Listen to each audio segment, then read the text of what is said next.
Welcome to Peter and Phil's Courageous Conversations, a podcast addressing race relations and social issues in hopes that you'll be inspired to do the same. Now, let's begin our conversation with your hosts, Dr. Peter Weinstein and Dr. Philip Nelson.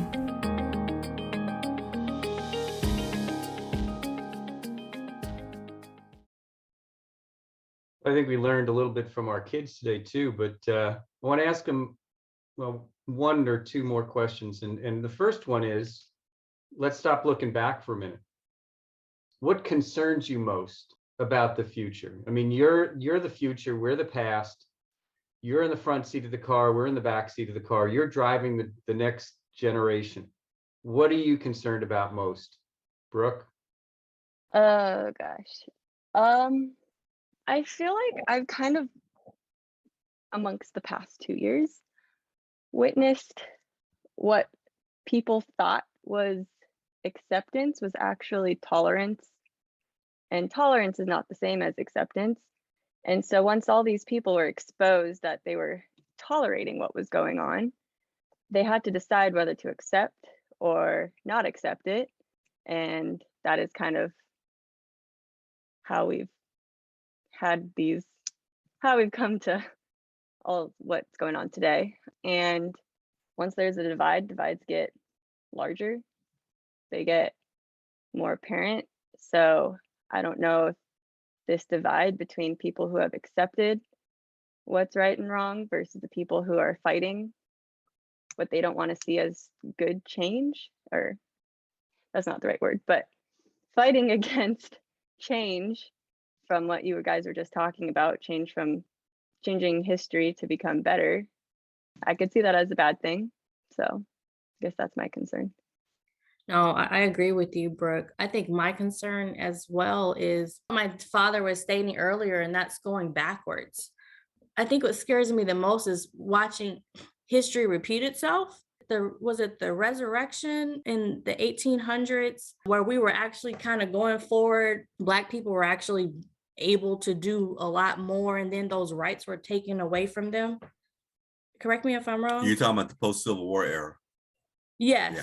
The post-Civil War era. And then those rights were taken away from them. So I think there were laws that were established that were actually there to help them, and then it was taken back. So I'm watching this occur in the Supreme Court right now with Roe v. Wade. And then those are the ones that we know about. That's what's making the news. So I think that's what's scary is watching things go backwards. And I thought that this generation, or even the new generation, because, you know, Brooke, I'm a little older than you, but even my daughter's generation, I thought that there may be some hope with them as well, but even they might come and tell me that the same state of mind from parents are being transferred to the kids. So it's like, how much are we really going to change with the new generation? So as we start to wind down, I want to flip the script for a minute. You're wondering what that means. I want to allow Brooke and Nicole to run the podcast, and you get to ask questions of anybody that's on the screen. So if there's a question you've been meaning to ask while we've been discussing, or a question that's there, I'm filibustering to give you guys time to think about it, because it wasn't part of what we had talked about. But I want to flip the script and let you guys, you know, Nicole, you can ask something to Brooke. Brooke, you can ask something to Nicole. You can ask something of me. You can ask something of Phil. But I think it's time to put maybe Phil and I in the hot seat. So who wants to go first? We didn't know we were going to be having our own podcast today. No. I guess the question is, for me, would be for the both of you, what would you like to see for your children? If it was a perfect world, what would that look like to you? I think my greatest desire is a little broader. I do not expect us to row in the same direction. I expect us to awaken and learn how to determine which direction we want to go and how we can accommodate as many directions as we can, as long as we move society forward. And I think sometimes we become too myopic about the directions. I think we can tolerate different directions as long as we establish certain societal values and don't break those values. But what I want to see is an awakening, of a civic awakening of our citizenry. I want to see our citizens, I want to see us understand how we move forward, how we negotiate, how we exchange ideas, and understand that it's going to be messy and it can be difficult, but we don't have to lose respect for each other in order to argue with each other. And so I think what I really want is the respect for individual integrity while we're expressing our individuality. And for me, that is what's important. If you focus on that, then the sky's the limit. Focus on just that value, then we can accomplish anything. But some of the things that we talked about today was the ignorance that our children may have had because we failed to teach them how to converse, how to share their ideas. And Peter and I keep coming back to that tenet as the basis for this podcast. This is an experiment for us, but it shouldn't be an experiment. It should be the basis by which a democracy is built. That would be my answer. That's it, just right there. How we get along. I mean, I think I have a dream. Sons of future slaves and sons of future slave owners can sit together at the table of brotherhood. I mean, this is part of what I think Brooks' dilemma is as well. How can we just all get together as people and agree? How can we shrink the chasm that's been created between political parties, between races, between religions? I mean, it's like our goal really should all be to survive and thrive. And it's become so Darwinian in terms of survival of the fittest as a result of competition. I just want to see us all work together and get in the boat and start rowing together in the same direction instead of spinning around in circles. So I think you hit it on the head, is how do we all come together to solve problems for the greater good instead of one niche? So if there was specifically any advice just to me and to Brooke from you guys, passing that torch forward, what would it be? Don't be afraid to pick up the phone and start a conversation with, help me with some perspective. That's Phil's word. Help me get some understanding. I want to learn more. But I think asking questions, non-confrontational or accusative questions, but asking questions is a great way to learn.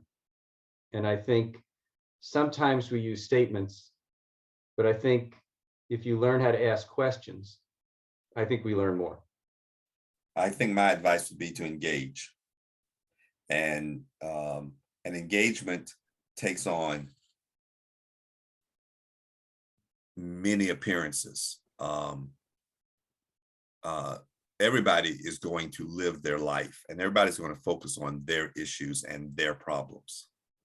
But everybody must also recognize that they're part of a bigger picture and they should do their part at some point in their life for the bigger picture. You don't have to commit your life to it, but you should contribute part of your life to it. Very good. Brooke, did you have anything? Okay, I am going to do my best to put these in words that make sense.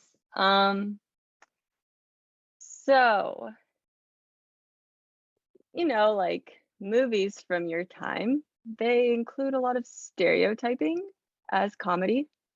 And we've learned that there's no tolerance for this anymore. It is not respectful, And so I guess, have you noticed a change in, or have you noticed yourself like in that time being okay with it versus now still being okay with it, or thinking of it differently, or just a different how society reacts to stereotyping in general from then until now?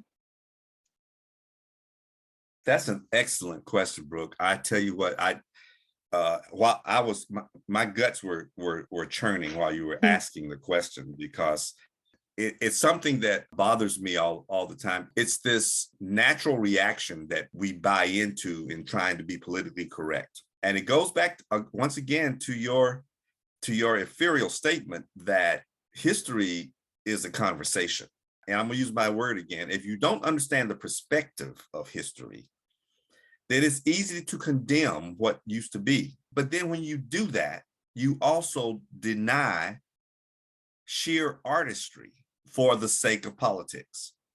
And so the best example I can give you is the other night, a couple of weeks ago, my wife and I just happened to stop the channel on Blazing Saddles, a movie that came out where they took pot shots at racism and homophobia, et cetera. If you've never seen it, you should, but you should understand the times that it was made in. And they used the N-word throughout that movie, because at the time, the N-word was used publicly all the time. And it was very uncomfortable for me to watch it. But there is some hilarious scenes in that movie. It is slapstick comedy. It is genuine high intelligence comedy. And yet it is crass racism and crass gender, homophobia and gender issues. Now you wonder, why would I be laughing at that? But we had to break the barrier and laugh at it in order to deal with it. And that was a very important movie at that time. But another important movie for me was Guess Who's Coming to Dinner, which was another groundbreaking movie that now when you look at it, you can't believe that Sidney Poitier would put up with some of the things he had to put up with. And you don't understand that that character would have died had he not played the character he played. Bill Cosby was a funny man. He also had a perversion, but that doesn't make his albums any less funny for me. There's a concern that Michael Jackson might have been a pedophile, but I still tap my foot to his beat when I hear his music. And so we've got to stop this blanket aspersion about what's good and what's bad. It's the same discussion we're having about whether or not we should take down the statues that embody Confederate generals, or should we leave them up and learn our history about it? I'd rather not take the statues down. I'd rather add a plaque that says, here's what this man really did. Yeah, he won a few battles, but he was fighting for the wrong cause. So I love your question. And I know my answer kind of rambled, and I don't really have an answer other than to say, we should see these period pieces as period pieces. Or as pieces, period. So, it's interesting. Sharon and I will sit on the couch and we'll watch a rerun of Seinfeld. We'll watch a rerun of Friends. And then all of a sudden there'll be a rerun of All in the Family. And it's like, remember the theme song to the Jeffersons, Phil? Yep. Moving on up. Moving on up. Moving on Yep. up. Some of the stuff that we watched in the 80s would not get past the current mindset for discussion. Some of the stuff from 10 years ago. Roseanne. So, but I think your point is well taken, that everything we have seen, we can learn from. So I just got done reading The Godfather, the book, and then watching the movie for the first time in many decades. And there's a show on called The Offer, which is about the making of the movie and the difficulties that the producers had because the Italian community took the book very personally because of the personification of the mafia. And so all of these things can be used foundationally to help us be better. There's nothing wrong with them. We just have to learn from them to be better. And we still laugh at, I mean, Blazing Saddles, you know, Phil, until you put it in perspective, Blazing Saddles was just a great comedy. Now I'm going to have to look at it with a completely different eye every time I see them picking on the sheriff and everything else. And now it just, I'm going to still laugh, but it's like, I'm going to be much more uncomfortable every time I hear the N word. You've just ruined the movie for me, but that's okay. But I think your point, Brooke, is well taken. I think you can learn from the TV shows that were on in the 80s and 70s and Hogan's Heroes. You know, the spoofing of the Nazi military, all of these different things. Get smart with the Cold War and the personification of the Russian people. It's like all of these things we can learn from and laugh from. And I think one of the things we need to do more of is laugh while we learn. I think we've got to bring some humor into the way things look in the future. And I really do think I think happiness comes from laughing, and we need to do more of that. Just for the record, there is no perspective of to explain the scene in Blazing Saddles where the men are in a circle around a campfire farting after eating beans. It is just slapstick humor. Well, you know what? Until that happened, probably none of us realized the direct connection between beans and flatulence. But now, you know, it's just basically an expected outcome. All right. Well, I think that's a great way to wrap things up. I don't think we've talked about beans and flatulence in any of our podcasts before. Nicole, be nice enough to leave that in there if you would.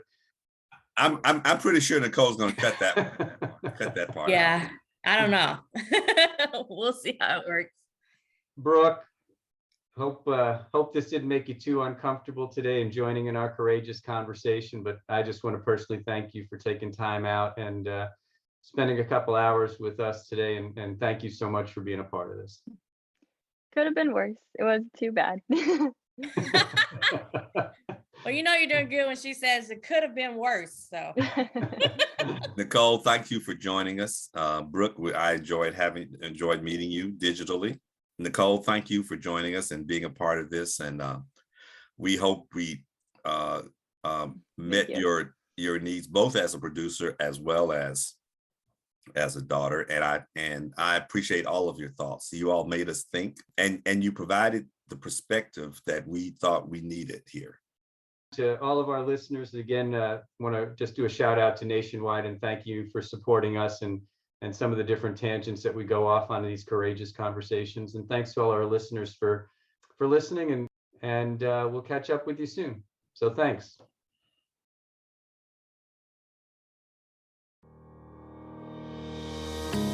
Thank you for joining us for another courageous conversation. Be sure to follow us and check back next week for more.